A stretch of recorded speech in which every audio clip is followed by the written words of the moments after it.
Welcome to your science lesson with your two favourite Brofessors, Sean and... today we're going to talk all things energy systems, why we need them and how they apply to your Fiit training session.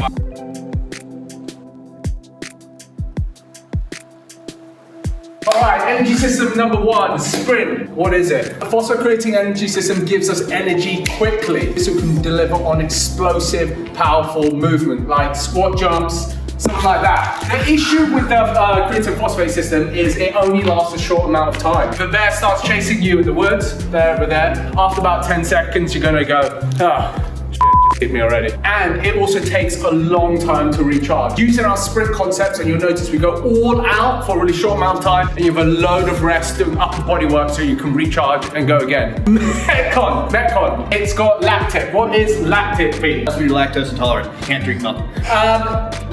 Lactic is a waste product of metabolic conditioning. In our Metcon sessions, there's a little bit of a fire here because you feel the burn.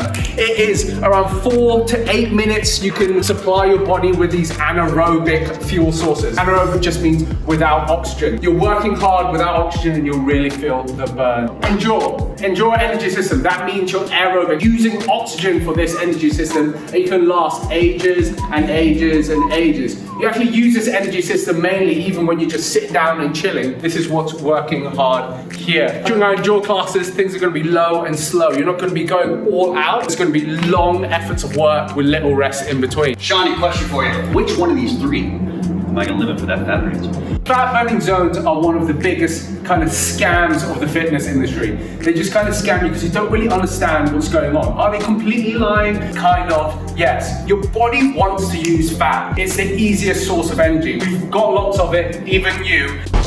Compared to how much glucose we have in our body. Your body wants to use it because it's most efficient. Also with kind of slower energy requirements like just sitting, low and slower exercise, body's going to use fat because it doesn't need energy quickly. When you need energy quickly, however, like in sprint classes, Metcon classes, high intensity exercise, your body's going to need carbohydrate, not fat. Fat is a slow source of fuel. What will they do to your overall body fat? Higher intensity stuff is going to burn more calories per minute, so it might be more efficient if you're looking to burn fat overall. But when you're just chilling day to day, you're actually just in a fat burning zone. So we're burning fat right now? Yeah, we're burning fat right now. If that's the case, some of this? Here you go. Perfect, we're burning fat right now, baby.